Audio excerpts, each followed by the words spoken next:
Madame, Messieurs, bonsoir. C'est un plaisir de savoir que vous êtes nombreux au rendez-vous de votre magazine Info 7. Bienvenue à tous dans ce nouveau numéro qui va encore, comme d'habitude, décortiquer l'actualité de la semaine qui reste dominée notamment par la situation sécuritaire dans la partie est de la République démocratique du Congo. Et pour cette semaine, nous recevons pour vous sur ces plateaux Blanchard Mungumba, qui est donc secrétaire général du parti Nouvel Élan, parti cher à Adolphe Mouzito, désormais député national. Bonsoir.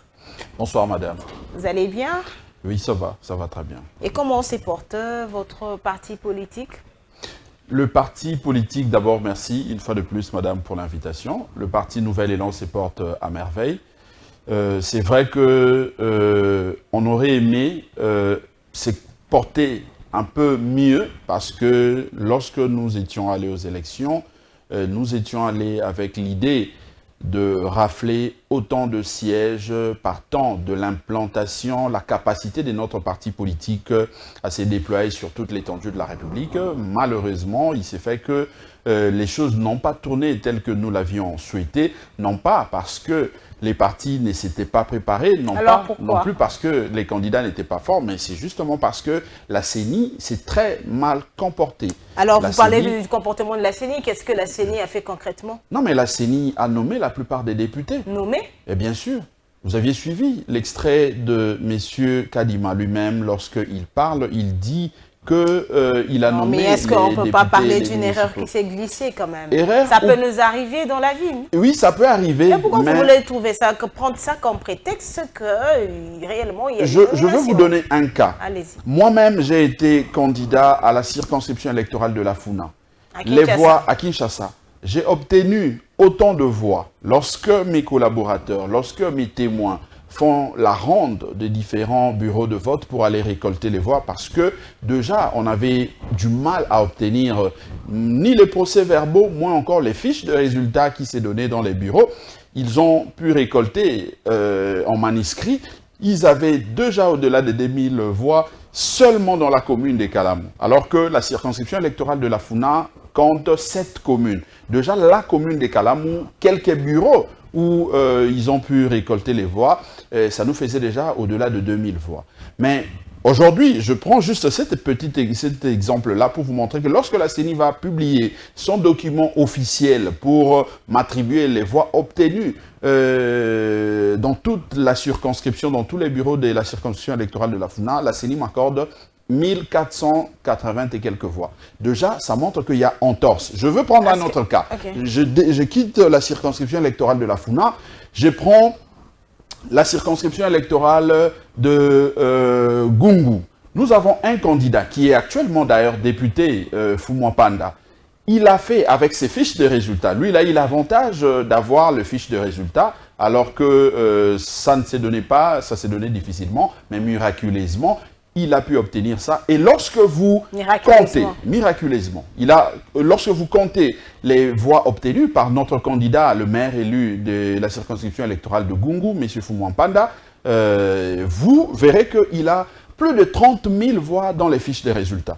La CENI publie son document officiel, la CENI donne à ces messieurs 20 000 voix. Donc, ce sont de petits exemples comme ça qui vous montrent qu'effectivement, la CENI a fait les choses à sa manière. Et lui, il est de votre parti politique. Effectivement, il est de notre parti politique. Et pourquoi, pour son cas, vous ne parlez pas de nomination? Non, mais... Parce que quand on parlait de nomination, c'est comme si on peut dire que c'est un camp qui a plus raflé des... Non, ici, je parle objectivement, considérant que le travail de la CENI n'a pas facilité la République à aller de l'avant. La CENI a créé des problèmes, que ce soit dans la famille de ceux qui sont avec le chef de l'État. La CENI a créé des problèmes, pesez des mots. Bien sûr, vous aviez, je crois, je suivis, messieurs, je cite son nom, messieurs Paul Chilumbo. Il est passé parce que Paul Chilumbo n'est pas n'importe qui, c'est un secrétaire national de l'IDPS. Il a décrié ce que la CENI a fait en donnant des sièges aux gens gratuitement, alors qu'il y en avait ceux qui pouvaient avoir le siège parce qu'ils ont de voix, mais malheureusement, la CENI a décidé autrement. Au niveau de l'opposition, c'est le même cas. Donc, c'est que je alors, dis si ici, les deux camps sont en train de décrier, quand je parle de deux camps, c'est-à-dire que l'opposition comme le pouvoir, alors la CENI aurait nommé les gens pour quelle finalité? Non, selon vous, parce que vous parlez de nomination. Non, mais justement, c'est que la CENI était dépassée. La CENI était dépassée par les événements. Parce que déjà, à l'époque, vous allez vous souvenir, dépassée par les événements. Lorsque Adolphe Mozitou s'est fait recevoir par M. Kadima au niveau de l'hôtel du Fleuve, nous avions échangé avec M. Kadima. Nous lui avions dit que, partant au regard de la situation actuelle, tant financière que technique, nous pensons qu'il vous faut encore 3 à 4 mois de plus pour vous permettre de maîtriser les choses. Parce que nous avons comme l'impression que vous risquerez de faire les choses à la va-vite et ça va créer des problèmes à la République. Monsieur Kadima nous a rassurés pour nous dire que il avait la maîtrise de la situation sur le plan technique, sur le plan financier, alors que ça montrait clairement qu'il y avait des problèmes par rapport au décaissement. La CENI, messieurs Kadima nous a rassuré qu'il allait avoir tout le moins. Mais malheureusement, lorsque nous allons au vote, le jour du vote, nous avions constaté que la plupart des bureaux de vote avaient reçu de machines, de bulletins en retard. Au lieu de voir le bureau s'ouvrir à 6 heures, il y a certains bureaux qui ont commencé les opérations à 11 heures. C'était pas une stratégie? Alors, si c'était une stratégie, c'est que... certains pour éviter la fraude. Si c'était la stratégie, c'est une mauvaise stratégie parce que ça empêchait à ce que de milliers et de milliers de Congolais aillent voter. Mais on a quand même vu des milliers de Congolais qui ont fait la queue jusqu'à minuit pour voter. Il n'y a pas de problème. problème. Parce qu'au moins, la CENI avait rassuré que si un bureau ouvrait en retard, mais au moins les heures d'ouverture devraient être respectées. Et c'est ce qu'on a pu quand même constater. Je parle des cas des bureaux où moi je suis passé à Kinshasa. Vous savez, on est politique. Et en tant que politique, nous, on n'a pas appris à être trop pleurnichard. On ne peut pas passer dans un plateau de télévision pour... commencer à se victimiser, mais nous analysons pour constater et prendre acte de manière à nous permettre de nous projeter dans l'avenir. Ce que nous disons ici, moi, je pouvais faire comme je veux, même les gens qui sont de l'Union sacrée, même ceux qui sont dans l'opposition, faire de boucans, ils ont brûlé, ils ont crié, mais nous, on s'est tu. Au niveau du Nouvel Élan, vous n'aviez entendu aucune voix, parce que nous estimons que ce qui est fait, ça fait partie de l'apprentissage de la démocratie, ça fait partie de l'apprentissage de la gestion de la chose publique, ce qui fait que nous ne pouvons pas aller outre mesure. Nous prenons acte de ces insuffisances, nous prenons acte de ces erreurs, mais nous étudions maintenant les possibilités de voir comment les corriger pour que nous ne puissions plus revenir dans ces mêmes erreurs, nous ne puissions plus revenir dans ces mêmes choses, ces mêmes tares aux prochaines élections. C'est comme ça que nous disons. Ici, parce que ce soit les amis qui sont de l'Union sacrée, que ce soit ceux qui sont dans l'opposition, tous nous sommes conscients que la CENI n'a pas mené à bon ces processus, la CENI n'a pas apporté un bon travail. Nous devons nous préparer déjà à faire partir cette équipe de la CENI. Mais heureusement, il y a quand même certaines personnes qui apprécient l'équipe Kadima et surtout au regard des innovations qu'elle a apportées.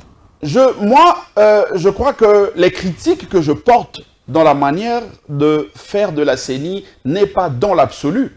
Je ne peux pas dire que tout ce que la CENI a fait était mauvais, non. Ouais. Je suis d'accord que la CENI a y apporté un certain nombre de choses, la CENI a y innové dans certaines situations, dans certains cas, ce qui est bon pour la CENI. Mais là où ça n'a pas marché, nous ne pouvons pas non plus nous empêcher de le dire. Et qu'est-ce que vous voulez voir demain, lors des prochaines élections en RDC, être corrigé? Nous avons plusieurs batteries de réformes par rapport à la gouvernance électorale que nous allons présenter, que nous allons proposer de manière à ce que nous puissions voir les choses aller de l'avant. Parce que, madame, la République démocratique du Congo, c'est un seul bien qui nous appartient en commun. Et nous ne pouvons pas accepter à ce qu'un seul individu se permette du n'importe quoi. Demain, peut-être qu'il ne sera plus avec nous. Le cas de monsieur Corneille Nangaa, il a fait ce qu'il pouvait faire ici et aujourd'hui, il parle le langage des ennemis de la République. Vous voyez, un tel monsieur est très dangereux. Et nous ne voulons plus avoir de gens comme ça, de mercenaires. Ils viennent créer des problèmes et le lendemain, il n'est plus là et il vous laisse en débandade. Vous réfléchissez comment vous en sortir, vous n'arrivez pas. Vous pensez que Corneille Nangaa avait créé des problèmes? Ben, Corneille Nangaa, il a fait pratiquement la même chose que ceux qui sont aujourd'hui. C'est qu'il y a des cas que nous avions déplorés. Monsieur Corneille Nangaa s'est comporté comme il s'est comporté. Il suffit de suivre sa communication pour comprendre que il a créé des problèmes. Il s'est comporté en mercenaire. Alors, Blanchard Mungomba, pensez-vous que l'actuelle équipe de la CENI n'a pas, comment dire, ne s'était pas inspirée des erreurs du passé pour les éviter lors des élections passées? Peut-être que oui, mais pas suffisant, parce que, en définitive, cette équipe n'a pas aidé la République à aller de l'avant. Cette équipe de la CENI a créé plus de problèmes qu'il pouvait éviter. Il a créé plus de problèmes et nous pensons qu'il est grand temps. Nous devons tirer les conséquences, savoir que là, ça a marché, là, ça n'a pas marché. Ce qui a marché, nous prenons du bon côté, nous les notons. Ce qui n'a pas marché, nous les élaguons et nous que nous puissions nous projeter dans l'avenir, voir comment mettre en place une équipe. Parce que déjà, cette équipe de la CENI, nous l'avions commencé à les décrier déjà par son installation. Il y avait des soucis, il y avait des problèmes. Qui est arrivé avec un grand retard. Un grand retard, mais aussi, il n'y avait pas consensus en termes de ses animateurs. Messieurs Kadima, vous vous souviendrez qu'il a été boudé par sa composante. Donc aujourd'hui, ce qu'il est arrivé, nous concédons, nous prenons acte, mais nous pensons que nous devons déjà nous préparer à avoir une nouvelle équipe avec de personnalités, avec de personnes capables à mieux gérer cette institution d'appui à la démocratie. Alors cette question... Parce que c'est une institution d'appui à la démocratie. Oui. Mais si elle n'arrive pas à bien jouer son rôle en tant qu'institution d'appui à la démocratie, elle risque de créer plus de problèmes que les solutions que nous attendons. Madame, Messieurs, prenons à présent ce premier dossier de notre rendez-vous de la semaine.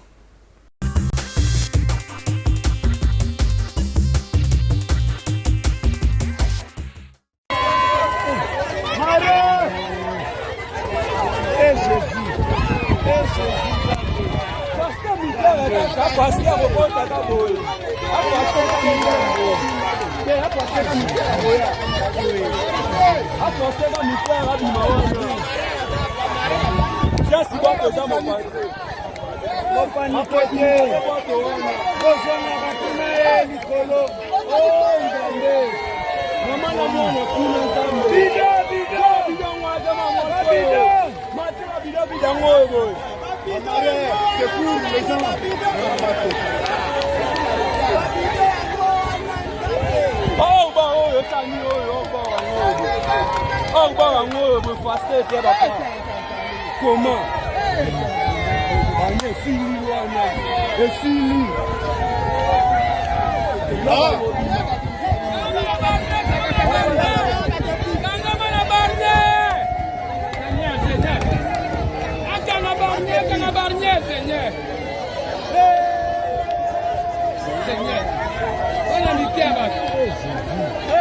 Moi, ça ma classe, c'est Abimina Moine. Je on a ça, Abimina Moine.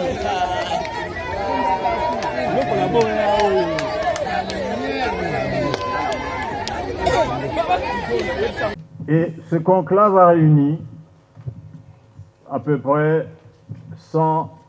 300 chercheurs, inventeurs, venus majoritairement du pays, de l'intérieur, et une partie de l'extérieur. Et ils ont exposé leurs fruits d'invention, d'innovation.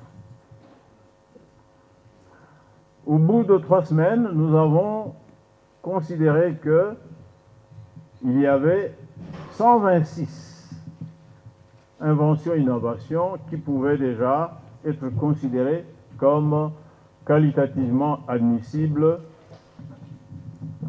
éligibles à entrer dans l'économie nationale.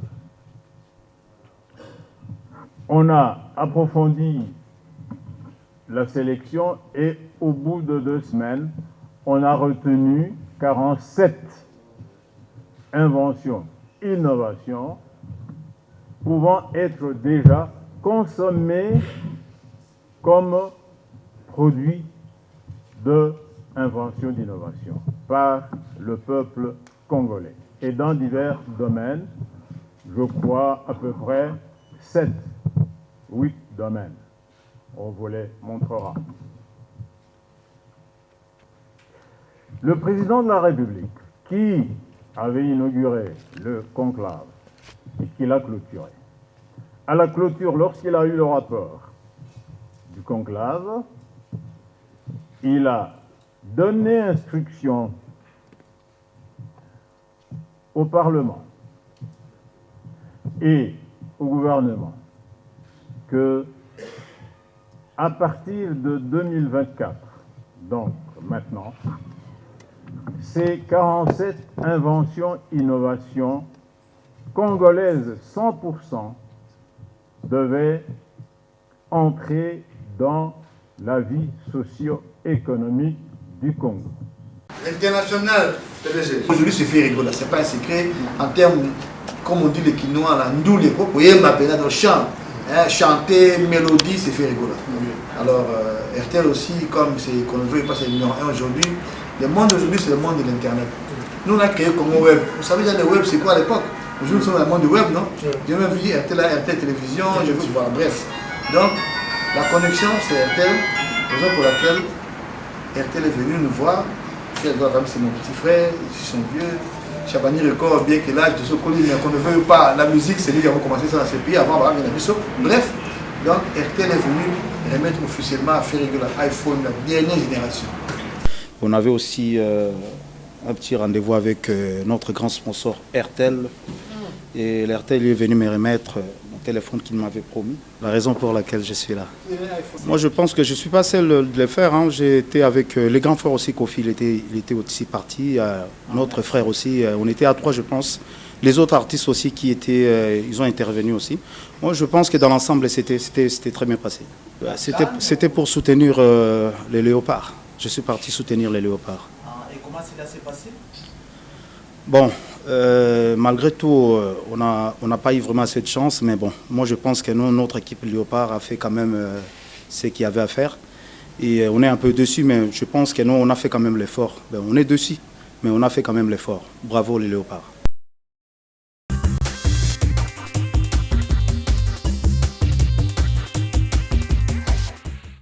Alors Blanchard Mungomba, vous avez décrié les élections organisées en 2023 par la Commission électorale nationale indépendante, mais une question que plusieurs observateurs se posent, est-ce que la notion de seuil a été bien assimilée par les politiciens congolais, notamment les politiciens de votre parti politique? De mon parti politique, je dirais oui, puisqu'il y a eu des séances de formation. Nous avions expliqué l'importance du seuil de recevabilité, parce qu'il y en avait deux, seuil de recevabilité et seuil d'attribution de sièges. En tout cas, au niveau du Nouvel Élan, nous ne trouvons aucun inconvénient par rapport à cette innovation qui est légale. D'ailleurs, ça a été adopté au niveau du Parlement, parce que l'idée ici, c'est de décourager la création de micro-partis politiques. Nous voulons aller dans une logique d'avoir de grandes formations politiques. Pourquoi pas avoir une bipolarisation? Vous voyez, par exemple, lorsque vous êtes aux États-Unis, vous avez les républicains et les démocrates. En France, il y a la gauche, la droite. Donc, c'est cette vision-là que nous, au niveau du Nouvel Élan, nous partageons, parce qu'il faut justement permettre à ce que le peuple se retrouve dans de grandes machines. Il ne faudrait pas amener le peuple dans de micro-partis politiques où nous retrouvons les leaders seuls avec les membres de sa famille. Ça ne donne pas sérieux, parce que les partis politiques sont des instruments censés préparer ce qui doit être fait au niveau des institutions. Mais si déjà au niveau des partis politiques, il n'y a pas du sérieux, vous ne préparez pas très bien les choses, la conséquence, c'est que nous risquons de subir... Aujourd'hui, votre parti a eu combien des élus au niveau national, mais aussi au niveau... On n'en a eu que 3 au niveau national. C'est vrai, moi par exemple, je déposais une requête au niveau de la Cour constitutionnelle. Il y en a encore d'autres candidats de mon parti politique qui ont déposé des requêtes pour contester le résultat de tel ou tel autre candidat. Au niveau provincial, nous avions également obtenu 3 sièges, simplement au niveau de la province du Kwilu. Et voilà, donc ce n'est pas ce que nous voulions, mais c'est ça la réalité. Nous disons, comme je l'ai dit tantôt, c'est que nous ne pouvons pas nous plaindre de cela. Nous considérons que nous sommes dans une lutte politique. Et dans la lutte politique, chaque situation qui vous arrive, il faut le prendre du bon côté et... apprendre de ce qui est arrivé. comment? Et apprendre des erreurs qui arrivent, c'est ça? Bien évidemment, c'est-à-dire les erreurs pouvaient être enregistrées de notre côté au niveau interne, mais également du côté de la CENI, pourquoi pas de la République. Donc c'est une question de culture. Nous devons en tout cas intérioriser le fait que lorsque chaque erreur, les erreurs vous arrivent chaque fois dans la vie, il faut tirer des leçons pour vous permettre justement de vous projeter dans l'avenir et savoir comment corriger ce qui peuvent être considérés comme erreurs. Donc nous prenons acte de ces faits-là, si bien qu'on aurait pu avoir plus, parce que les résultats les démontrent sur terrain, mais nous disons que ça ne peut pas non plus nous décourager pour continuer les combats de la République, le combat. Alors Blanchard Mongomba, que devient aujourd'hui la Mouka? Hier, vous étiez identifié comme cadre de la Mouka. Non, la Mouka était une plateforme d'abord électorale lorsque nos leaders l'ont créée en 2000. Ça on connaît. Et après, on avait la Mouka El Fayoulou, la Mouka El Mouzito. Et à un moment, on ne parle plus de la Mouka. Surtout du côté de Mouzito. Qu'est-ce qui se passe? Non, je crois que la Mouka, comme je l'ai dit, la Mouka a été créée d'abord comme plateforme électorale. Et par après, la Mouka, on en a fait une plateforme politique de combat. Maintenant que nous revenons des élections, nous étions allés aux élections non pas comme la Mouka, nous étions allés aux élections comme Nouvel Élan. Il est beaucoup plus important de se concentrer, de parler de Nouvel Élan que de parler de la Mouka. La Mouka parce qui que nous a divisés. la Mouka n'était pas un parti politique, n'était pas non plus un regroupement. La Mouka, c'était un outil des combats. Comme nous le disions, la Mouka, c'est dans le mental. C'est dans le mental. Comment? Ça s'est quand même mal terminé, selon certains observateurs. Mal terminé, je ne sais pas. Le débat n'est pas à ce niveau-là. Le vrai débat, c'est le combat que nous menons pour l'intérêt de notre peuple. Est-ce que ce combat-là doit être identifié par rapport aux dénominations des structures ou ça doit être identifié par rapport à l'engagement que nous menons? Non. Oui, ça a bien changé parce que hier, vous ne pouviez pas vous détacher de la coalition La Mouka, mais lorsque ça sautait entre les deux leaders qui étaient restés, notamment Martin Fayoulou et Adolphe Mouzito. Non, madame, je veux peut-être vous surprendre. Messieurs Félix Antoine Tshisekedi et La Mouka. D'ailleurs, c'est lui qui était... Non, ne nous ramenez pas à la genèse, s'il vous plaît. Parce que là, c'était déjà après le 5 ans, c'était au cours du mandat de Félix Antoine Tshisekedi. Aujourd'hui aussi, on est après les élections. Voilà pourquoi je vous ai dit que lorsque nous sommes allés aux élections, nous sommes allés comme Nouvel Élan, nous ne sommes pas allés aux élections comme La Mouka. La Mouka était un outil de combat, de résistance, mais lorsque nous nous sommes engagés pour les élections, vous avez compris que Martin Fayoulou, par exemple, est allé, il a créé une structure qu'il a appelée La Mouka Fayoulou. Ce n'était plus La Mouka. Nous sommes allés comme Nouvel Élan. Il fallait parce que de l'autre côté, on avait la Mouka El Mouzito. Non. La Mouka El Mouzito n'a jamais existé. Pas officiellement, mais officieusement, quand même, on vous identifiait comme ça. Parce qu'on se rappelle quand même de la dernière sortie médiatique, où vous étiez accroché à la Mouka. Non, on a été la Mouka, mais on n'a jamais été la Mouka El Mouzito, non. C'est plutôt Martin Fayoulou qui a créé la Mouka. Officieusement, on vous identifiait comme ça. À tort. Parce que d'un côté, on avait Adolphe Mouzito qui était accroché à la Mouka. Non. Et que Martin Fayoulou s'accrochait aussi, s'est réclamé être le coordonnateur de la Mouka. Adolphe Mouzito et le Nouvel Élan, on a toujours été respectués des engagements de textes et de principes, mais surtout de valeurs. Lorsque je vous dis qu'on n'a jamais été la Mouka El Mouzito, c'est parce que nous n'avions jamais falsifié les textes de la Mouka. Alors, comment aujourd'hui se portent les relations entre ces deux leaders, Martin Fayoulou et Adolphe Mouzito? Ce sont deux frères qui sont en bons termes. Lorsqu'ils se voient, ils se disent bonjour. Très récemment, j'étais avec mon grand frère Moualim. On s'est vu quelque part avec Madame Fayoulou. On s'est salué chaleureusement. Ce sont deux personnes très généreuses que je continue à respecter. Alors, vous avez suivi ces images, naufrages, on continue à en parler en République démocratique du Congo. Votre réaction?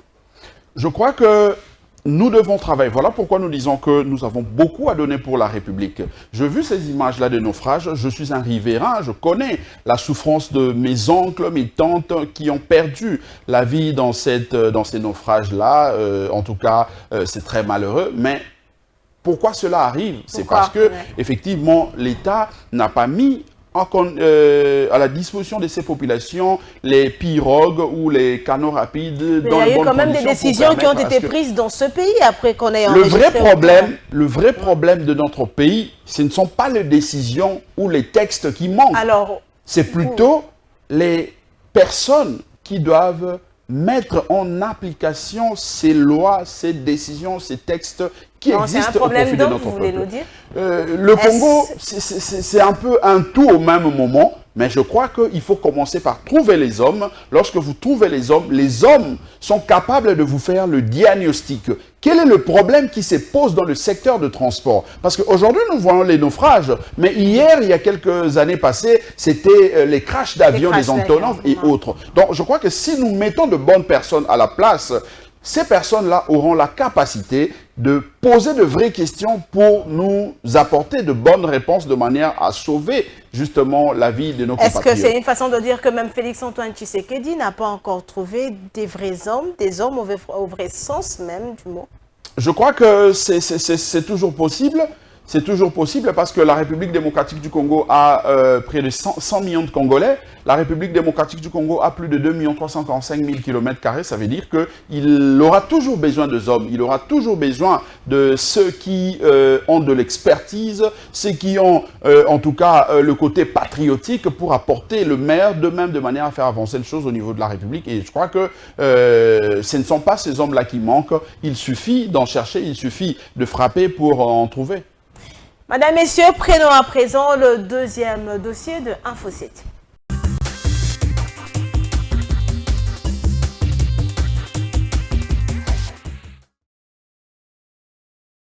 Le président de la République tient au désengorgement des établissements pénitentiaires qui sont débordés à cause du surpeuplement des détenus. Dans le souci de garantir des bonnes conditions carcérales aux prisonniers, le magistrat suprême a donné des instructions au procureur général près la Cour de cassation, Firmin Vondemambou. Il s'agit de libérer par la mesure de clémence tous les détenus préventifs dont les dossiers se trouvent encore au niveau du parquet civil. C'est dans cette optique que le procureur général près la Cour de cassation a mandaté l'avocat général près la Cour de cassation au CPRK pour libérer ces détenus préventifs dont les cas bénins ont été focalisés au désengorgement. Cérémonie ya lelo euti na meeting au président de la République Yemoko, chef de l'État Félix Antoine Tshisekedi Tshilombo. Oyo azolanda situation nyonso ya prison na biso oyo ya makala. Azala informé ya surpopulation awa na prison. Yango anapesaki ba instruction epai ya procureur général après la Cour de cassation pour aya kota la problème situation ya bino awa na prison. Bien avant cela, le procureur général près la Cour de cassation avait effectué une visite d'inspection au Congo central. Aussitôt rentré à Kinshasa, Firmin Vondemambou a circonscrit l'objectif de sa visite dans ce coin du pays. Nous sommes rendus au Congo central à l'occasion des événements de Kimpese où on semblait prendre à partie l'administration de la justice. Je suis allé avec un avocat général à qui j'ai donné des instructions réelles pour pouvoir découvrir un peu ce qui se cachait derrière les mauvais comportements des magistrats. Dieu merci, ce n'était pas tellement le comportement des magistrats qui était décrié, c'était plutôt la situation sécuritaire. Et nous avons eu à avoir la réaction de la part de l'avocat général qui avait exagération de la part de l'autorité politico-administrative. J'ai demandé à celle-ci prochainement de devoir nous donner, pour nous aider à mieux assainir la magistrature, des informations ponctuelles qui sont vérifiables, réelles et objectives. Le procureur général pour la Cour de cassation en a profité pour rappeler les mesures prises il y a peu qui demeurent opérationnelles en vue de garantir une justice saine. Bon, en fait, on était venu voir le directeur des cabinets du ministre. Comme l'excellence est empêchée, on a échangé avec lui par rapport à la situation qui se passe dans le pays sur les cas des motocyclistes. Alors, après l'échange avec le DIRCABA, on s'est mis d'accord sur ce qui concerne cette interdiction, qui n'est pas une nouvelle dans notre secteur des transports. En fait, c'est une décision qui date de longtemps. Alors, qu'est-ce qui se passe? on a parlé avec le DIRCABA, nous demandons aux motocyclistes de garder leur mal en patience, de rester d'abord calme, d'obtempérer d'abord à la décision. Et après, on verra ce qu'on peut faire parce que le VPM n'est pas là sur place au pays. Nous attendons le retour du VPM. On s'est mis d'accord avec le DIRCABA de voir les cas de nos amis qui sont arrêtés et de parler surtout à ce qui concerne les limites. Parce que dans les temps, il y avait des limitations. On s'était mis d'accord avec les régimes passés que les motocyclistes devraient se limiter telle ou telle part au lieu d'accéder au centre-ville. Alors, nous lançons un appel à tous nos amis motocyclistes d'obtempérer d'abord à la décision et d'attendre le moment venu. On leur diront quoi. Et puis, si on peut voir ensemble avec les autorités, on peut revenir sur les limites sur lesquelles on s'était mis d'accord, en fait d'harmoniser les situations et les conditions des motocyclistes dans la ville de Kinshasa. En fait, la décision prise par le VPM, c'est une décision sécuritaire. Nous devons protéger notre régime. C'est une décision sécuritaire, c'est pour cela qu'on appelle les motocyclistes au calme et à obtempérer cette décision.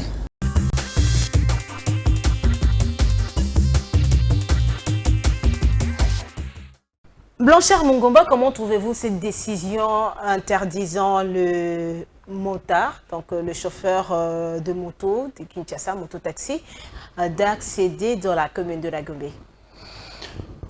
Je crois que chaque société qui se veut moderne, chaque société qui se veut en tout cas organisée, doit prendre de mesures, mais ces mesures doivent être aussi encadrées. C'est-à-dire sur le plan de la forme, nous devons avoir le texte juridique qui organise ces secteurs, parce qu'il me semble que ce secteur de motard n'est pas vraiment pris au sérieux. Pourtant, c'est un secteur non seulement qui facilite aujourd'hui le paisible citoyen de s'émouvoir, en tout cas de gauche à droite, mais également ça rapporte quelque chose, ça rapporte de l'argent. C'est question maintenant de voir l'administration organise des séances pour voir comment amener des réformes sur le plan de droit, c'est-à-dire sur le plan juridique, mais également sur le plan financier, pour que nous puissions voir comment encadrer justement nos compatriotes qui font le travail, qui font le transport dans ces secteurs-là.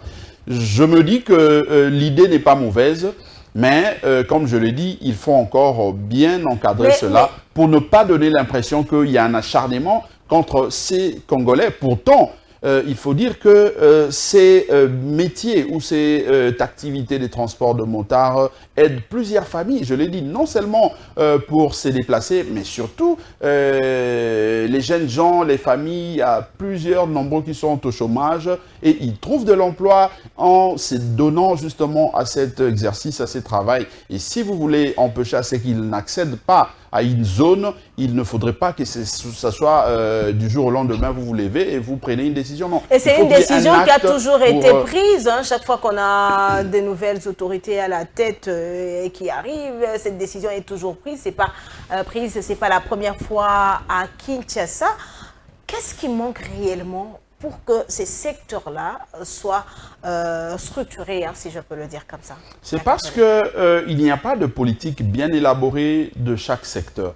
Moi, je me dis que c'est vrai, politiciens que nous sommes, souvent lorsque nous arrivons à la tête d'une institution, on a tendance à vouloir imposer les nouvelles figures parce que c'est un militant, parce que nous oublions que les militants, généralement, en tout cas la plupart viennent sans expertise, mais ils réclament parce qu'il s'est battu. Ce n'est pas mauvais, c'est son droit. Mais il faut voir à quel niveau, à quel endroit caser les militants qui n'ont pas d'expertise, même si il est très important, très utile, parce que son combat, sa lutte a porté, peut-être que vous puissiez vous retrouver au pouvoir, mais il faut surtout chercher à voir les techniciens. Et ces techniciens-là, il ne faudrait pas les chercher lorsque vous accédez au pouvoir. Il faut les chercher même pendant que vous êtes en dehors du pouvoir, de manière à ce que lorsque vous arrivez, vous accédez à ces postes de responsabilité, vous ne puissiez pas tâtonner. Ce qui arrive, c'est les tâtonnements. Ce qui arrive, c'est que la plupart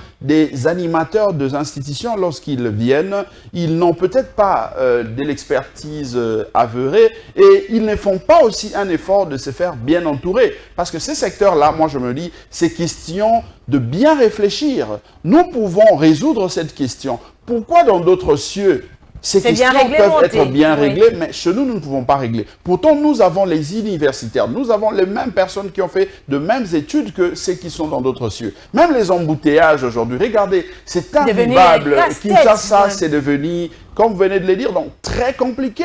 On a du mal à se déplacer, on a du mal à sortir avec le véhicule parce que déjà, il n'y a pas de route, les embouteillages. Mais on a également des roulages qui ne facilitent pas parfois donc, les choses au pays sont des citoyens. Toutes ces questions-là qui nécessitent à ce que nous puissions avoir des techniciens, de personnes aguerries dans chaque domaine pour nous permettre un sursaut patriotique de manière à faire changer beaucoup de choses, non seulement à Kinshasa, mais sur toute l'étendue de la République.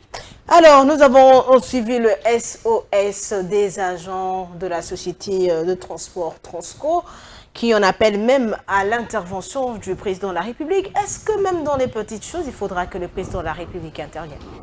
Ben, le problème, c'est que c'est une mentalité, je peux le considérer comme une culture qui, malheureusement, s'est enracinée dans le chef de Congolais. Parce que s'il faut rester technique ou rigoureux dans la manière d'analyser, c'est que le président de la République ne peut pas intervenir dans ce genre de situation.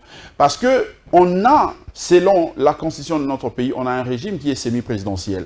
Le régime semi-présidentiel, c'est que le président règne, mais le président ne gouverne pas. Nous avons un premier ministre qui gouverne, qui est censé gérer la chose publique au quotidien. Et partant, il a de ministères ou de ministres qui gèrent de secteurs pour lui permettre justement de s'enquérir de ce qui se passe dans tel ou tel autre secteur, de manière à trouver des solutions. Donc, s'il faut poser des problèmes, s'il faut poser des questions, en réalité, nous devons poser le problème au Premier ministre. Mais malheureusement, nous avons cette réalité-là en face de nous. Voilà pourquoi au niveau du Nouvel Élan, parmi les batteries des réformes que nous avons, nous pensons par exemple qu'il faut revoir même le régime, en tout cas politique dans notre pays. Donc vous êtes pour la révision de la Constitution du Non, pays? c'est pas ce que je dis.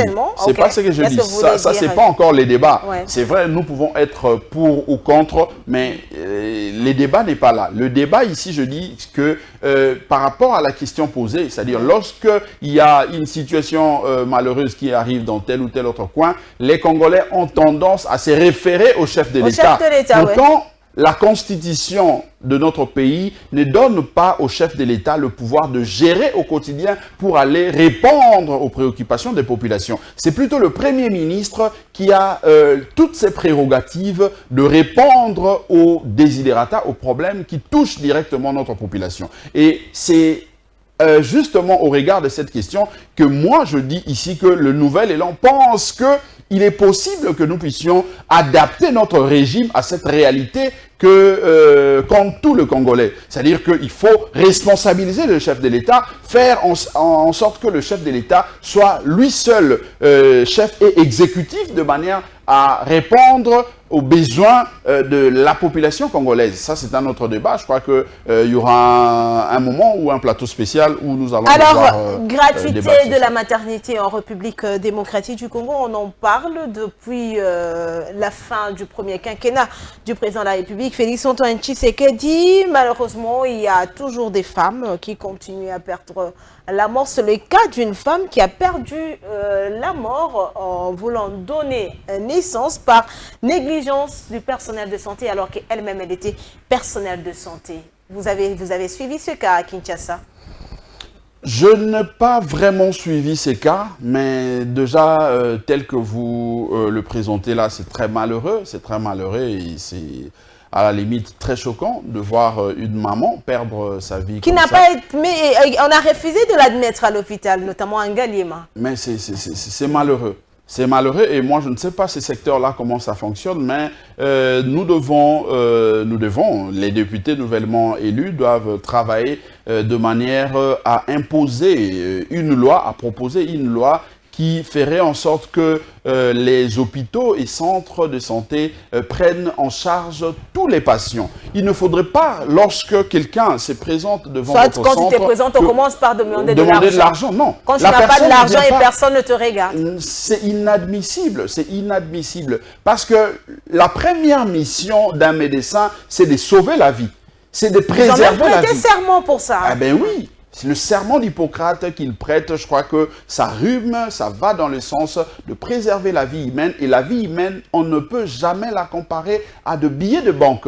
Et c'est ce qui est très grave. Et je pense que nous devons revoir notre loi. Je n'ai pas eu le temps de voir, en tout cas, les textes qui organisent ces secteurs-là pour répondre avec précision. Mais je pense que si cela n'a pas été prévu, nous devons voir au niveau de l'Assemblée, au niveau de nos députés pour bien encadrer ces secteurs-là et donner des obligations, des exigences aux centres, aux médecins de savoir prioriser les vies humaines au lieu de prioriser l'argent. Vous le savez quand même que depuis un temps en RDC, on décrit un peu le comportement de blouse blanche face aux patients. Je crois que le problème, tantôt je condamne cette attitude-là et je vais dans la solution en disant que nous devons voir sur le plan légal s'il n'y a pas un encadrement de manière à exiger à ce que les hommes ou les femmes en blouse blanche préservent en premier lieu les vies humaines et voir la situation de l'argent juste après. De la même façon, je dois responsabiliser aussi l'État.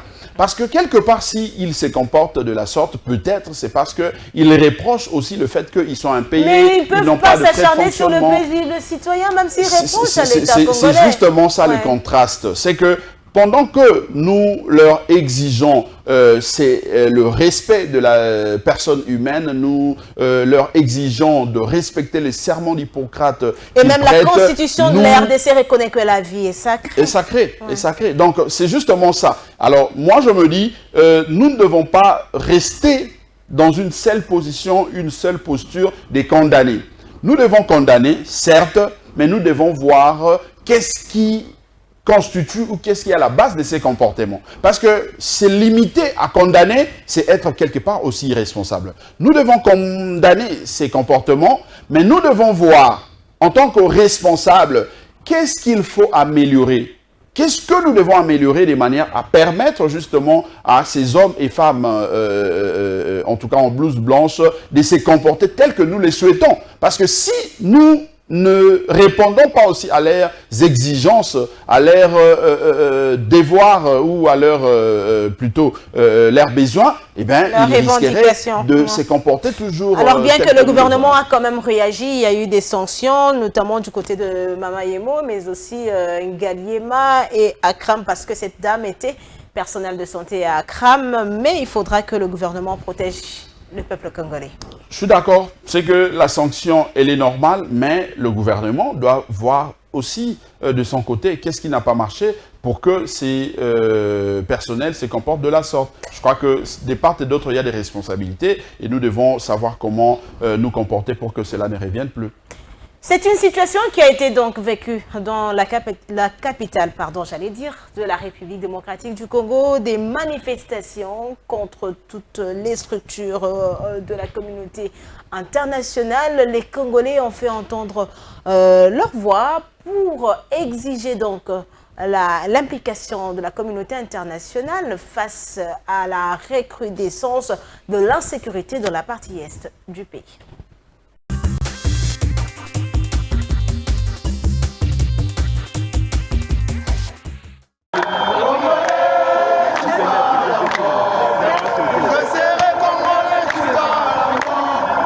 Ce sont de manifestants en colère qui ont assiégé le quartier général de la MONUSCO, l'ambassade des États-Unis et les centres culturels des USA pour dénoncer haut et fort le silence de la communauté internationale face à l'agression rwandaise. Sékinois déplore le nombre toujours croissant de morts dans l'est de la RDC, victimes de la guerre imposée injustement à la République démocratique du Congo par le pays de Paul Kagame. Trop c'est trop, disent ces jeunes gens affectés par l'insécurité dans l'est de la RDC, d'où ce ras-le-bol. On doit se prendre en charge, parce que trop c'est trop.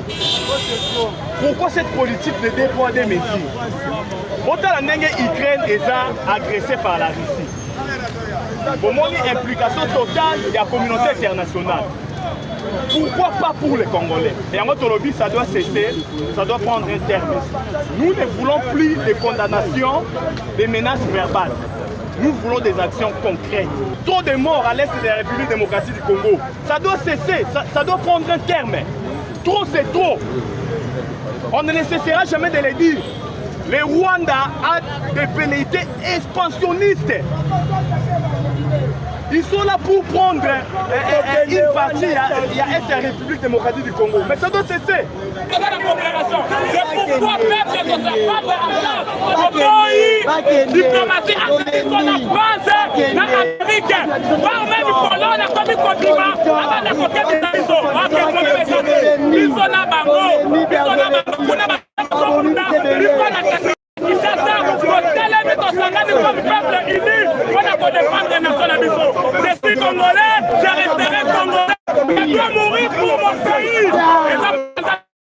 Ces manifestants en colère ont également pris d'assaut l'hôtel Memling pour exprimer leur mécontentement. Ils demandent à tous ceux qui sont impliqués dans cette agression rwandaise d'y mettre un terme sans condition aucune. Tous ou presque souhaitent que la paix soit restaurée sur toute l'étendue du territoire national, particulièrement dans l'est du pays.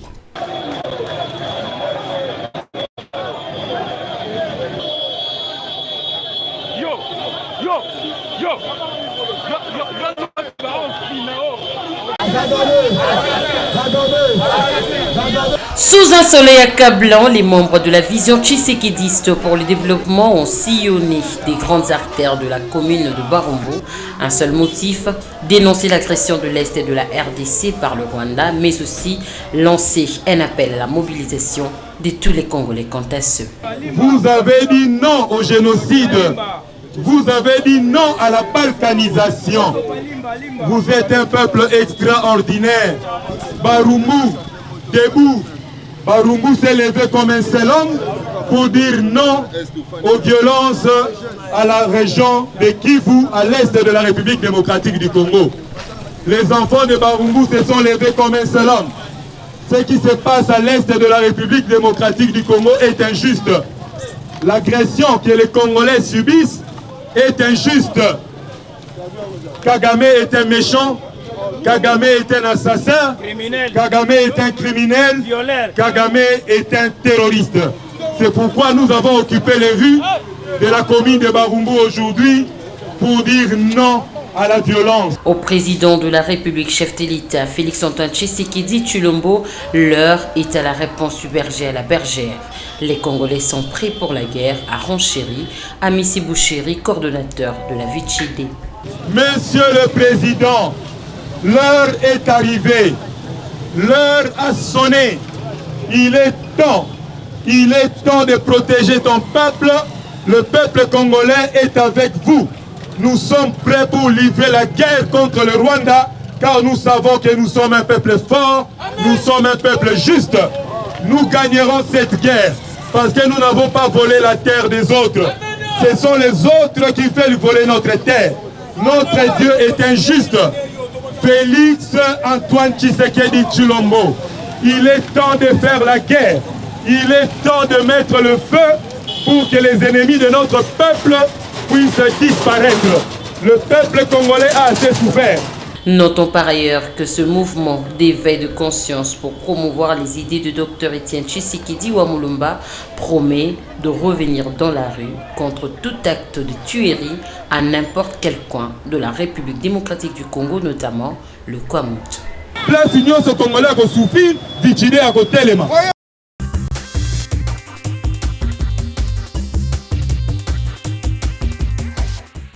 Alors Blanchard Mungomba, comment est-ce que vous interprétez cette réaction de Congolais des Congolais de la capitale de la RDC face à la recrudescence de l'insécurité dans l'est de la RDC? C'est logique, c'est justifié, parce qu'aucun peuple ne peut accepter de voir ses compatriotes mourir au jour le jour sans aucune réaction. Même si nous pouvons considérer que c'est toujours timide, on aurait pu faire encore mieux, mais c'est déjà quelque chose. Jusqu'à aller même brûler les véhicules de la MONUSCO? Bon, dans toute chose, il existe un principe et il existe effectivement des exceptions. Le principe ici, c'est que nous soutenons la mobilisation de tous les Congolais pour dire non à l'agression, dire non contre ces actes de barbarie, ces actes d'agression dans la partie est de notre pays. Mais évidemment, nous devons décrier les dérapages, parce que lorsque vous voulez manifester pour exprimer un sentiment, faire passer un message, il faut éviter qu'il y ait des dérapages de manière pour éviter à ce que le message ne soit pas bien transmis, bien rendu. Mais je crois que le plus important, c'est ces sursauts d'orgueil, c'est cette mobilisation qui commence déjà à prendre corps pour montrer que ce soit les Congolais de chaque fois, depuis qu'on parle quand même de la situation de l'Est, là, on a toujours enregistré quelques manifestations au pays et même à travers, mais cette fois-ci, on a senti vraiment cet engagement, cet engouement de Congolais qui sont même allés loin à toucher au drapeau de certains pays. Ça doit aller au-delà. Ça doit aller au-delà, parce que je ne pense pas que si nous étions, par exemple, dans le monde arabe, on allait rester pendant plus de 2 décennies, vivre dans cette situation et que la population puisse vivre en toute quiétude. Je pense que ce n'est pas normal. Mais déjà, ce qui s'est fait montre que, effectivement, le peuple congolais, de plus en plus, grandit en maturité citoyenne, ce qui pourrait peut-être prendre d'autres formes demain, qui sait. Parce que les silences de la communauté internationale, c'est ce qui nous met mal à l'aise. Ces silences, si c'était le Congo qui faisait ça au Rwanda, je crois que toutes les chaînes, tous les médias au niveau international allaient être mobilisés pour condamner l'attitude de la République démocratique du Congo. Mais aujourd'hui, nous sentons un silence complice de la part de la communauté internationale. Nous sentons un silence radieux de la part de tous ces médias-là qui ne compatit pas à ce qui arrive au peuple congolais dans la partie Est. Voilà pourquoi nous disons que nous ne pouvons pas continuer à pleurnicher. Nous devons nous lever comme un seul homme, nous devons nous prendre en charge. Les Congolais doivent se prendre en charge. Le Congo, lorsque Adolphe Muzito, parce que je crois que nous allons revenir sur toutes ces propositions, le seul opposant qui a toujours fait des propositions dans chaque, chaque situation, chaque événement, c'est Adolphe Muzito et son parti politique. Alors, en ce qui concerne l'Est, qu'est-ce que Nouvel Élan, nous avions dit, il y a de cela 2-3 ans, qu'il fallait s'élever pour faire la guerre au Rwanda. Mais est-ce que la RDC était prête? C'est ça la question de plusieurs. Non, mais s'il faut attendre que nous soyons prêtes, on attendra longtemps. Parce que la guerre, pour se dire que vous êtes prête, vous devez vous assurer que cette guerre-là, vous pouvez la finir en une journée. Pourtant, la guerre, on ne sait pas quand est-ce que ça finit. Vous pouvez la commencer aujourd'hui, mais le jour que ça finit, vous ne le saurez pas aussi facilement. Voilà pourquoi nous disons que nous devons nous mettre en tête que le Rwanda est un adversaire, est un ennemi de la République démocratique du Congo. Ici, quand je parle de Rwanda, nous voyons plus le régime Kagame.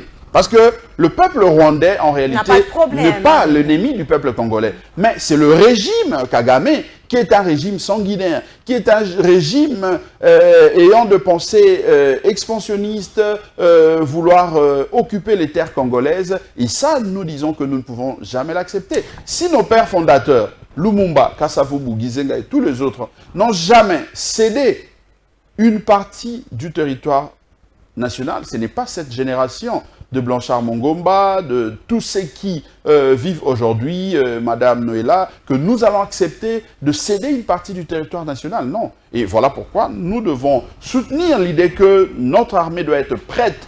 Mais pour que l'armée soit prête, l'État doit mobiliser, doit mettre les moyens à sa disposition. Mais surtout, sanctionner, punir ceux qui détournent le fonds de militaires. Parce qu'aujourd'hui, nous pouvons parler de 1 milliard de dollars tel que nous l'exigeons. Nous devons mettre une enveloppe. Le nouvel élan exige qu'on puisse donner à l'armée 1 million de dollars. 1 milliard. 1 milliard de Ouais, dollars. nous pensons qu'il faut mettre à la disposition de l'armée 1 milliard de dollars de manière à nous permettre justement de finir cette question. Mais jusque-là, on a comme l'impression que le peu qu'on disponibilise pour l'armée est détourné par ceux qui sont de haut gradé. Et malheureusement, ça n'arrive pas au niveau de... Donc il faudra vraiment des sanctions, que le président de la République sanctionne. Et d'ailleurs, par rapport aux sanctions, je peux ouvrir une parenthèse pour dire que je soutiens cette idée qui a consisté à lever justement le moratoire de la peine des morts, même si sur le plan juridique ça amène un débat, parce que nous avons signé des instruments au niveau international, mais pour la paix, pour la quiétude dans notre pays... Est-ce que la peine de mort va résoudre, parce qu'il a été démontré que dans plusieurs pays où on continue à exécuter les gens, ça n'a rien contribué en ce qui concerne la lutte contre... Non, je crois que ça a été spécifié. Ils ont levé ces moratoires uniquement au niveau des FARDC. Parce que il y a belle lurette. On a toujours entendu qu'il y a de traîtres au sein de l'armée. Il y a des gens, lorsque nous préparons tel plan, ils vont Alors, parlant de l'armée, il y a eu même un militaire rwandais qui est tombé dans les filets des FARDC, qui a fait quand même des déclarations, disant qu'il a été envoyé pour si je ne me trompe pas, pour enfuter un peu, mais malheureusement ça a mal tourné pour lui. Est-ce qu'avec la peine des morts, les véritables ennemis de la RDC seront ceux qui seront exécutés? Bon, c'est vrai qu'il y a toujours des dérapages. C'est ça la crainte des abolitionnistes. Doit être décrié, nous devons le décrier, mais sur le plan de principe, je crois que c'est quand même un principe qui peut dissuader, qui peut aider à ce que nous puissions mettre de côté le mouton noir. Parce que nous ne pouvons pas accepter que dans une armée comme la nôtre, nous puissions avoir de traîtres, de gens qui vont vendre le plan à nos adversaires, à nos ennemis. Bon, Corneille Nangaa... Qui n'est pas dans l'armée, mais qui est aux côtés de... Oui, Corneille Nangaa, c'est un citoyen congolais, certes, mais il ne mérite pas le respect du peuple congolais. Corneille Nangaa ne mérite pas le respect du peuple congolais parce que son comportement, c'est un comportement qui est anormal, et je pense qu'il doit avoir un sérieux problème au niveau mental, et il a besoin vraiment d'être assisté. Alors, Blanchard Mungoma, comment est-ce que vous trouvez la réaction des abolitionnistes, notamment réunis au sein de structures qui sont nationales et internationales, qui se sont réunis comme un seul homme pour dire non à cette décision de lever le moratoire de fait? Je crois que je fais partie des abolitionnistes. J'ai toujours été contre la peine des morts parce que j'estime que la vie humaine est sacrée, et que la seule personne qui a le pouvoir de ôter la vie à un individu, c'est l'être suprême qui a fait à ce que cet individu, cet humain, soit en vie. Mais lorsque un citoyen lambda, comme un monsieur comme toi, peut se permettre de t'ôter la vie, ça change un peu de nature. Mais face à la situation de l'Est, moi je pense que par moment nous devons accepter certaines situations. Je le dis, puisque ce moratoire a été levé uniquement dans ces secteurs-là, pour essayer de sanctionner, de punir. Que ce soit les innocents qui tombent dans... Maintenant, ça doit être encadré. Ça doit être encadré. Nous devons avoir des juges, des magistrats qui s'assurent que lorsque quelqu'un est accusé de traîtrisme, de fuiter telle ou telle autre information, nous devons mettre en place un mécanisme au niveau de cours d'ordre militaire, de manière à ce que la vérité soit dite pour qu'on n'exécute pas les innocents. Je crois que c'est faisable si nous mettons tout le moyen à la disposition de ces hauts magistrats qui font très bien leur travail au niveau de juridiction militaire. Alors aujourd'hui, il y a certaines voix qui estiment qu'il est grand temps pour la RDC de prendre des décisions courageuses pour conseiller à la communauté internationale de réagir en disant qu'il faudra que la RDC se retire dans plusieurs institutions au niveau national et au niveau international, j'allais dire, où il se retrouve avec le Rwanda, qui est l'agresseur de la RDC. Comment voyez-vous cette... Ça fait partie des tacts de négociation, de tacts de la diplomatie. C'est toujours faisable, mais je crois que je ne peux pas répondre à la va-vite à une telle question. Il faut étudier tous les mécanismes parce qu'il ne faudrait pas aussi que nous soyons absents dans ces institutions. Nous devons être partout où les décisions se prennent. Nous devons nous retrouver dans tous les salons où nous allons avoir le courage de présenter notre situation. Comme le président de la République l'a fait à Addis Abeba ou... Je crois que c'est une très bonne chose. C'est une très bonne chose que de nous retrouver partout. Nous devons nous retrouver partout dans tous les salons pour dénoncer ce que font le Rwanda et ses acolytes, ses disciples, les M23. Mais si nous pensons que nous retirer, ça peut aussi aider, c'est toujours possible, mais je n'aimerais pas vraiment entrer trop dedans. Certains avaient même proposé à un moment la construction d'un mur entre les RDC. Pas certains, je crois que c'est Adolphe Mozito qui a proposé l'érection d'un mur de séparation. Et nous continuons à maintenir ces idées. Nous avions, par rapport à la situation de l'Est, nous avions proposé, entre autres, l'idée de préparer l'armée, avoir une armée capable à faire la guerre contre, effectivement, le Rwanda, mais aussi et surtout l'idée de l'érection de murs. Et nous avions dit que cela est possible. Question de disponibiliser quelque chose comme 270 millions de dollars, nous pouvons ériger un mur de séparation. Vous avez même des calculs? Tout est chiffré. Tout est chiffré. Je crois que prochainement, nous allons revenir avec tout le détail pour montrer que ce n'est pas une idée en l'air, mais c'est une étude qui a été faite, qui a été bien élaborée pour aider justement à ce que nos compatriotes de la partie est du Congo ne meurent plus comme ils continuent à mourir, mais aussi que nous ne puissions pas continuer à perdre les minéraux tels que nous le perdons. Parce que chaque fois que le Rwanda, l'Ouganda viennent piller dans ces désordres, nous perdons presque 1 million de dollars chaque année.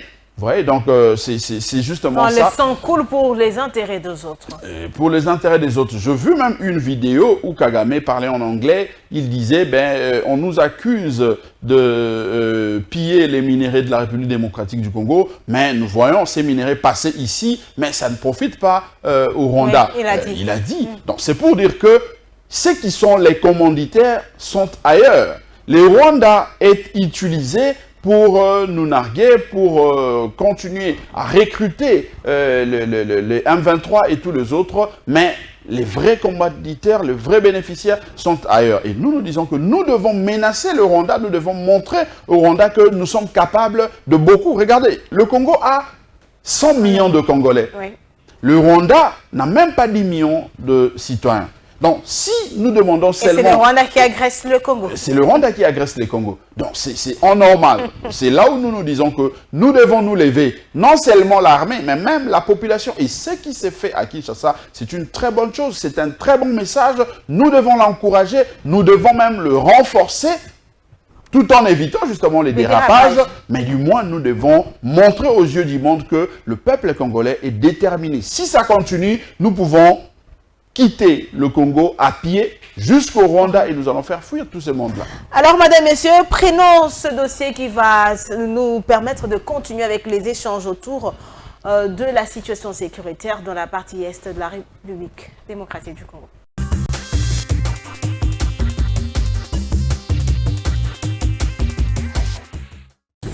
Donc, tout ça qui est en réunion, na vice-premier ministre, pour la situation sécuritaire de la ville à Kinshasa.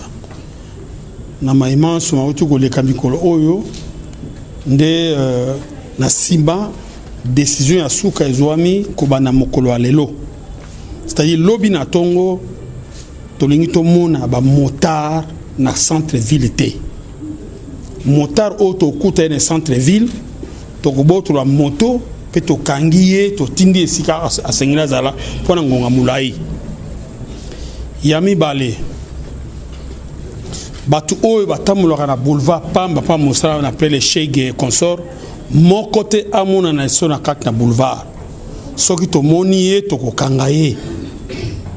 Yami Satu, to boy ba troupement na ville, kokuta bato 5, 6, 10 personnes na ville to boyango. Soki to moni bino to kokanga bino yosto boke et place e kozanga te pana kotia bino bansoto. Et puis porte patrouille kozala pambate oyo population a sali mikomi balé na kanisi ba paya ba moni ba yoki message. Et puis sengé na biso te ko sa relation diplomatique parce que diplomatie ezala makambo belé na kati. Ndé na mukuse na zongeli soki to moni motard na ville to kangiye yami balé ba chege na ba batambola ka ba SDF o batambola na boulevard soki to moni bino to kangi bino place a rotia bino ezali attroupement na ville ezali souté comme on a batukili ke basangani 10-15 personnes soki to moni bino to kanga bino to ko continuer suka ndenge wana te le lolo bindenge mo côté yango to oyebisa na peuple congolais ba kinoise na ba kinois koyoka na bolam oyo to lobi pe ba tia parti à lobby et gozali sundenge to mesali tout ne sera plus comme avant. Non, je voudrais rassurer la population que la MONUSCO avec qui nous sommes en réunion et qui fait partie des opérations n'ait aucune inquiétude. La MONUSCO fait bien partie des opérations aux côtés des FARDC. Et je voudrais d'ailleurs leur en féliciter parce qu'ils font un travail remarquable. Je dis ça parce que je le vois et nous le testons. Ils sont à nos côtés et la population ne doit avoir aucune inquiétude. La MONUSCO sont nos alliés et travaillent à nos côtés. Je pense qu'il y a une mauvaise compréhension, certainement qui sont peut-être dues à des rumeurs qui sont fomentées, mais je peux vous dire et je peux vous attester que la MONUSCO est à nos côtés et combat à nos côtés.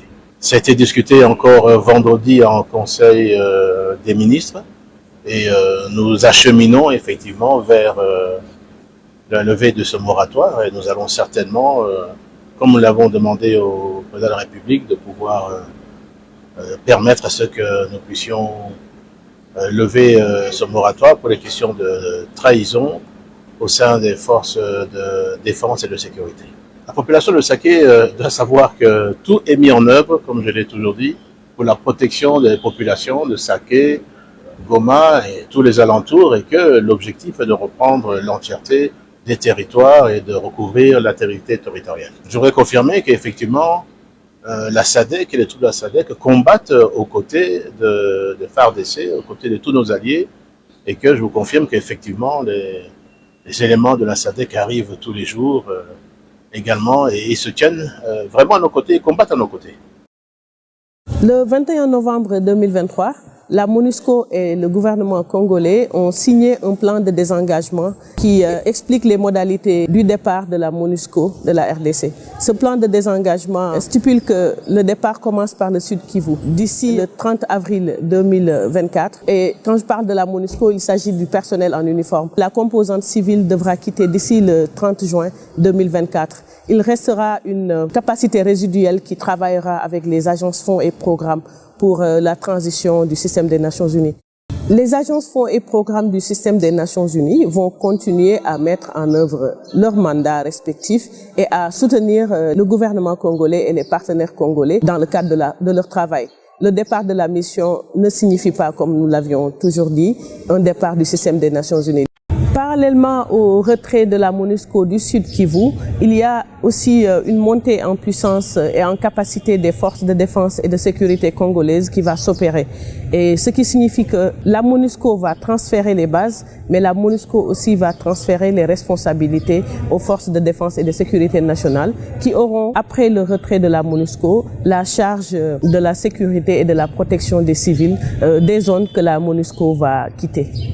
Le retrait de la MONUSCO du Sud Kivu fait suite à une demande formulée par les autorités congolaises au Conseil de sécurité des Nations Unies. Et après une série de consultations entre les deux entités, Nations Unies et État congolais, la MONUSCO se retire donc après 25 ans de présence et à la demande des autorités congolaises qui opèrent une montée en puissance et en capacité de leurs forces de défense et de sécurité dans les zones que la MONUSCO va quitter.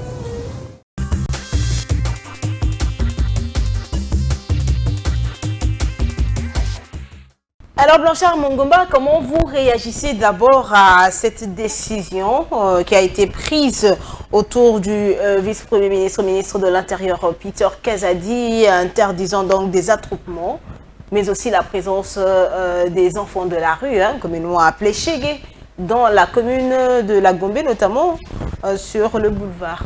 Je crois que ça ne peut pas se passer comme ça. Pour éviter à ce que nous puissions avoir ces jeunes communément appelés enfants de la rue, nous devons trouver un mécanisme comme responsable, comme l'État, pour encadrer, d'abord trouver où il faut loger tous ces jeunes gens et savoir comment. Ils sont devenus quand même nombreux. Ils sont devenus nombreux même. Oui. C'est parce que la plupart dans leur famille, ils n'ont peut-être pas de quoi manger, ils n'ont pas de quoi se vêtir, ils n'ont peut-être pas le moyen pour se faire scolariser. C'est comme ça qu'ils se retrouvent peut-être dans la rue. Ce qui n'est pas normal parce que la rue ne peut pas les encadrer. Alors l'État, c'est en ce moment-là que on a un ministère des Affaires sociales. Non seulement le ministère des Affaires sociales, mais moi je veux par exemple certaines personnes qui bénéficient de subventions de l'État et qui sont même au niveau de, comment on appelle ça, la 11e rue, ils sont là, ils peuvent instituer de préparation professionnelle. INPP. INPP. Ouais, INPP. Tous ces jeunes gens-là, nous pouvons les orienter là-bas, nous pouvons les encadrer, trouver un logement, un espace où nous pouvons loger tous ces enfants et les encadrer pour qu'ils apprennent un métier pour les rendre utiles à la société. Okay. Donc c'est tout ça, mais pas d'attroupement dans la commune. Non, décréter une telle mesure, pas d'attroupement. Vous allez partir et puis le message est clair. Mais ça va créer des problèmes. On ne manquera pas d'endroits pour vous mettre. C'est ça le message. Ça va créer de problèmes et je ne pense pas que cette façon de faire, c'est aider la République, c'est aider les chefs de l'État. Nous devons aider la République, nous devons apprendre à aider, en tout cas, notre peuple. Il faudra préserver les relations diplomatiques.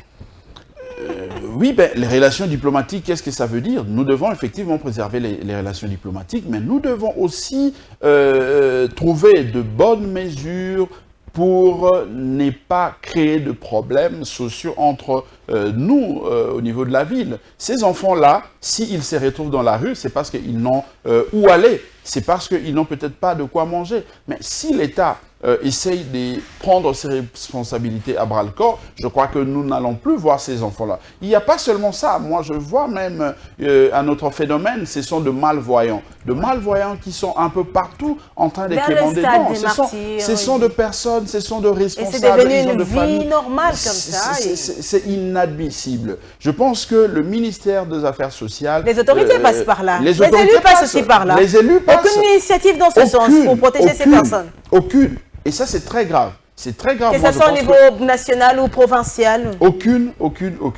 Donc, ici, je profite de l'occasion pour interpeller non seulement ces élus, mais toutes ces autorités. Nous devons quand même préserver, nous devons quand même montrer à ces personnes qui vivent avec handicap, c'est-à-dire les malvoyants et tous les autres, que ce sont des personnes utiles à la société. Ils ne peuvent pas pavaner par-ci, par-là, parce qu'ils doivent trouver de quoi manger. Non. Il y a un ministère des Affaires sociales, nous devons trouver des logements sociaux, nous devons trouver les endroits pour toutes ces personnes. Est-ce que ce ministère fait réellement son travail? Je ne sais pas, parce que s'il faut voir seulement ces jeunes communément appelés Chégué, comment ils vivent par-ci par-là dans les rues de Kinshasa, voir les malvoyants, voir les handicapés, voir toutes ces personnes-là, je me dis, le ministère... Et un autre phénomène maintenant qu'on vit à Kinshasa, c'est avec les petits-enfants qui se battent entre eux, ils ont des camps et parfois ce sont des jets de pierre. Donc, c'est une situation... Pas seulement des Koulouna, mais de petits-enfants là, à l'âge notamment 7 ans, 8 ans, qu'on voit dans les rues de Kinshasa. Il y a un grand travail, qu'il faut faire. Ça doit associer les bourgmestres, ça doit associer les chefs des rues, ça doit associer les chefs des quartiers. Est-ce que les chefs des rues sont encore connus? C'est maintenant la question que je voulais poser. Chefs de rue, chefs de quartier. De ces chefs de quartier. En tout cas, moi, je ne connais pas les chefs de quartier. Les chefs des rues, les chefs des quartiers étaient là lorsque il faisait 18 h, en tout cas 19 h. On ne peut plus voir les enfants moins de 18 ans circuler dans les rues.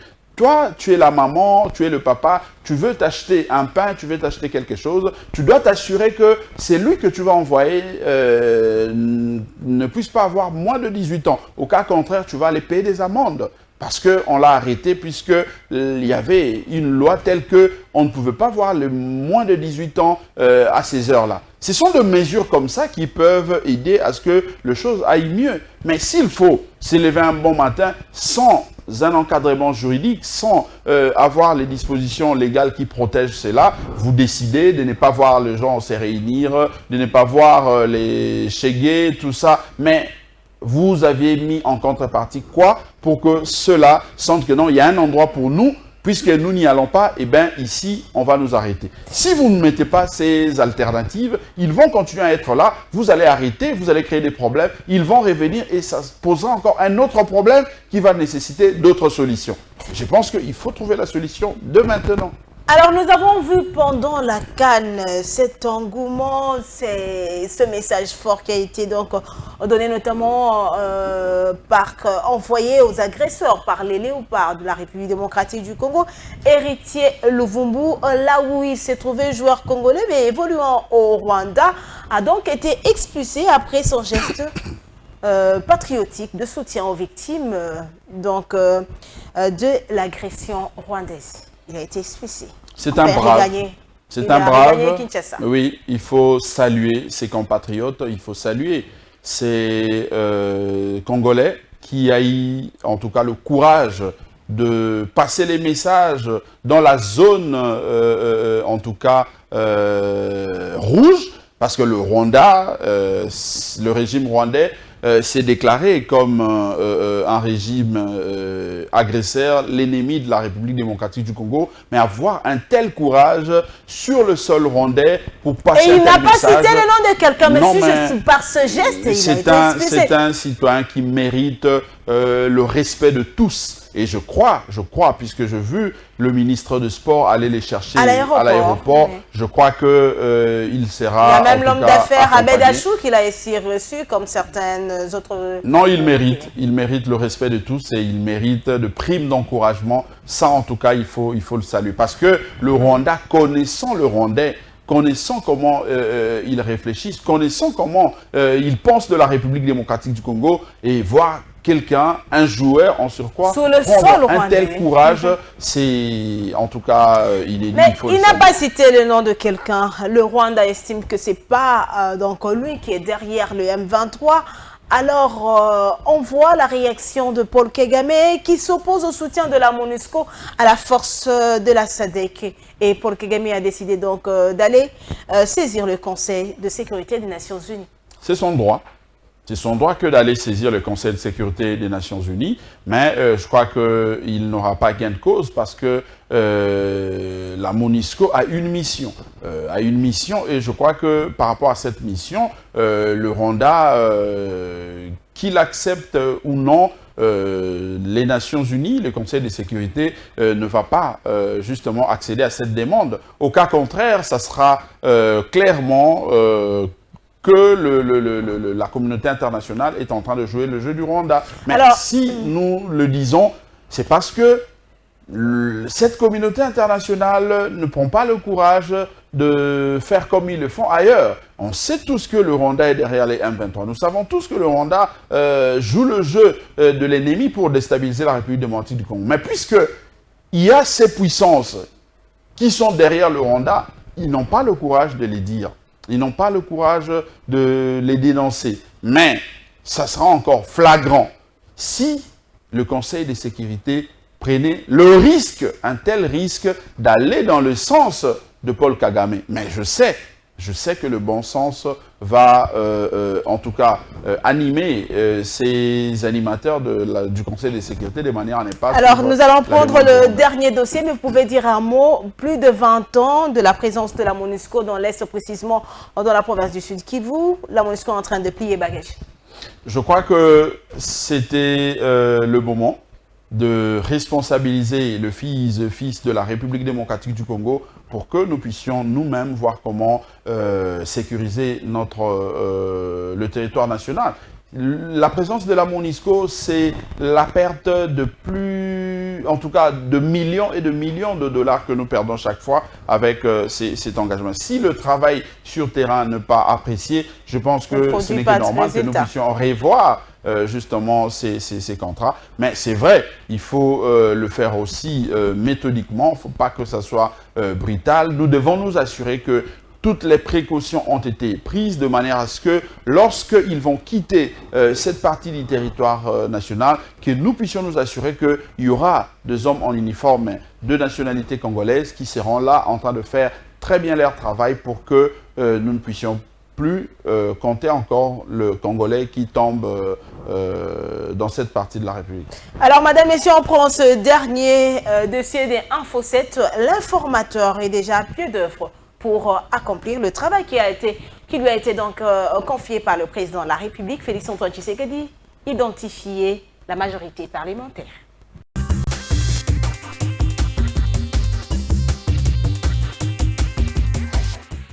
Mobilier et atmosphère répondant aux exigences de la noble tâche confiée au député Augustin Kabouya par le chef de l'État Félix-Antoine Tshisekedi. C'est dans ces cadres magnifiquement plantés dans les entrailles du prestigieux Hilton Hotel au cœur de la Gombe que l'informateur a entamé ce vendredi 16 février 2024 des consultations formelles. À cet effet, c'est la délégation de la dynamique progressiste de l'opposition républicaine qui s'est tapé le privilège d'être reçue en première position. Sans surprise, les qualités de l'informateur et son savoir-faire ont forcé l'admiration du chef de la DIPRO, le député national Constant Moutamba. Nous avons vu un informateur calme, serein, mesuré, compétent, humble, ouvert. Et à cette occasion, nous lui avons déposé, remis en main propre, le cahier des charges qui détaille nos différentes propositions sur ce que nous pensons du futur gouvernement, ce que nous pensons de la future composition du bureau de l'Assemblée nationale, ce que nous pensons de la situation du pays de manière générale et de ce qui peut être notre apport aussi bien technique, intellectuel que politique. Même son des cloches pour les nouvel élan d'Adolphe Mouzito, réussi en deuxième position et qui n'a eu d'autre choix que d'accorder toutes les chances à la réussite de la mission de l'informateur. Nous ne pouvons que donner toutes les chances à cette démarche de l'informateur, à cette mission de l'informateur, de manière à ce que dans le jour, dans le délai imparti, qu'il fasse son rapport au chef de l'État, de manière à ce que nous puissions avoir une équipe qui va devoir conduire la République selon nos attentes, les attentes de la population. Comme vous le savez, elles sont multiples et nous voulons une équipe gouvernementale qui va prendre à bras-le-corps justement ces différentes préoccupations et ces différents problèmes de notre peuple. Réussi en troisième position, l'Alliance pour la réforme de la République de sa présidente Henriette Ouamou est en phase avec ses prédécesseurs. Il était posé, très gentil et il nous a bien accueillis en tout cas. Et nous a aussi, il avait une attitude de responsable. L'ADER apporte dans sa gibecière 2 députés nationaux qui ont accepté d'exprimer par écrit leur engagement à accompagner le chef de l'État pour la réussite de sa vision. Et il nous a posé la question de savoir si nos 2 députés pouvaient accompagner le chef de l'État. Ce qui d'entrée de jeu nous avons accepté parce que nous avons fait la campagne du chef de l'État. Et donc il n'y avait pas de raison qu'on puisse aujourd'hui dire que non, nos députés ne pourront pas accompagner le chef. Automatiquement, nous avons accepté, nous avons signé l'accord. Bon début pendant 30 jours renouvelable une fois d'une démarche pour identifier formellement une coalition majoritaire à l'Assemblée nationale, devant permettre la formation du tout premier gouvernement du deuxième quinquennat de Félix-Antoine Tshisekedi Tshilombo.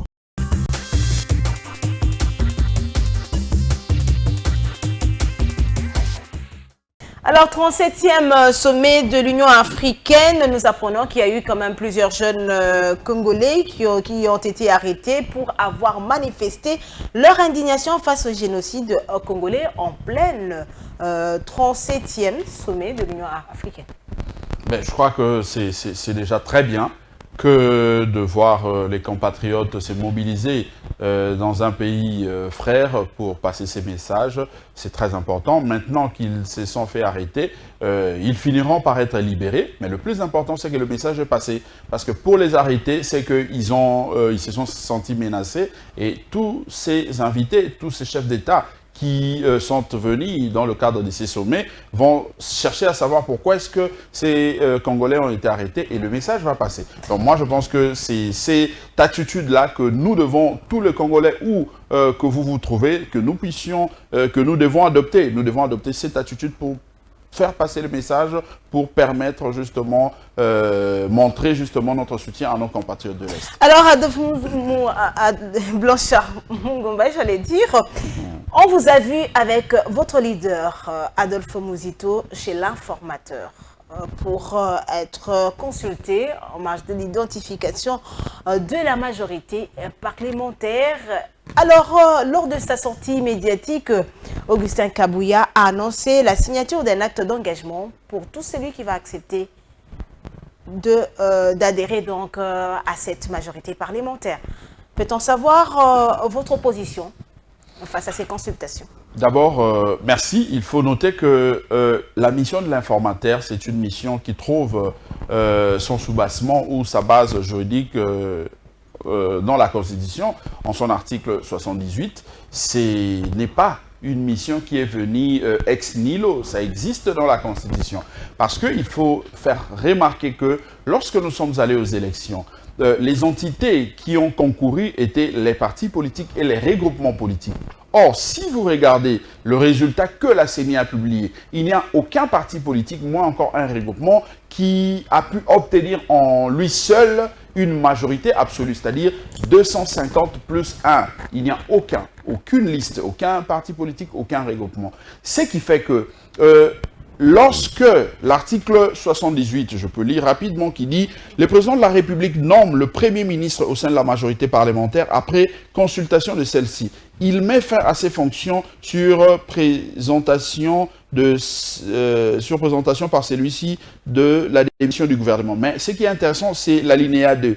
Si une telle majorité n'existe pas, le président de la République confie une mission d'information à une personnalité en vue d'identifier une coalition. Et c'est ça l'informateur. Donc, l'informateur, conformément à l'alinéa 2 de l'article 78 de la Constitution de notre pays, est nommé pour identifier une majorité parlementaire. Il y a une nette différence à faire entre la coalition électorale qui a accompagné le chef de l'État pendant la campagne électorale, c'est qu'on a appelé Union sacrée de la nation, et la coalition pour gouverner qui devrait être mise en place après l'identification de la majorité parlementaire. Et c'est le travail que M.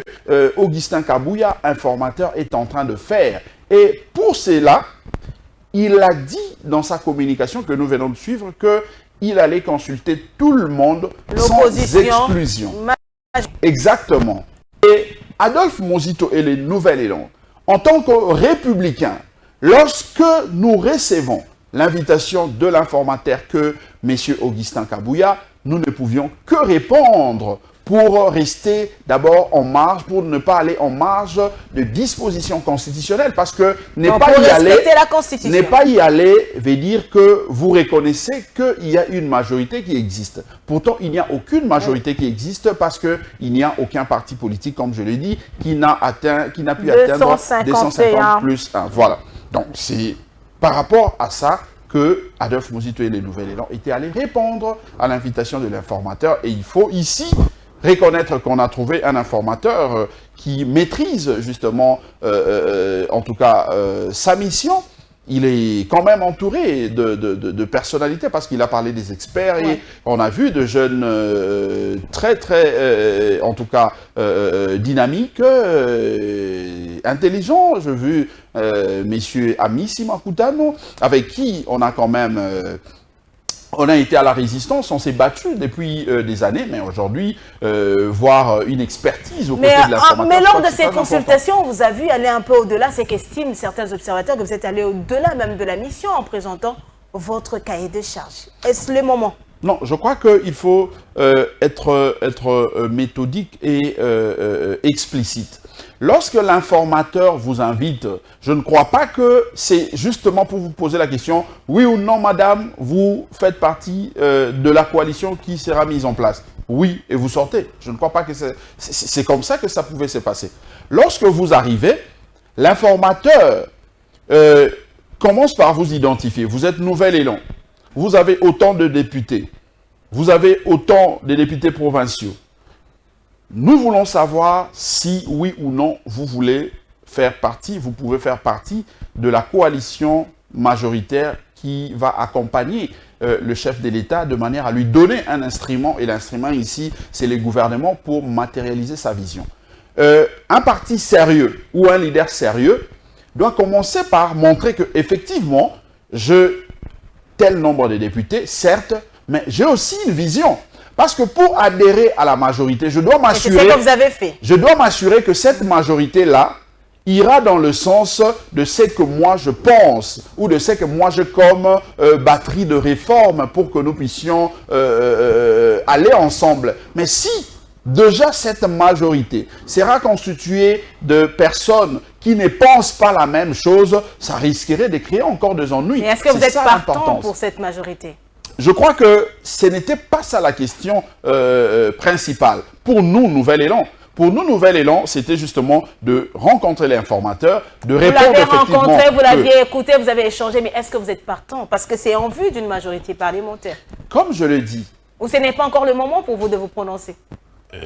Ou ce n'est pas non plus sur le plateau ici que vous allez vous prononcer? Non, je crois que nous allons nous prononcer. Mais comme je le dis, il y a un préalable pour nous au niveau du Nouvel Élan. Et le préalable, c'est le programme. Nous avions suivi le programme du chef de l'État. Nous avions suivi le programme d'Adolphe Mosito.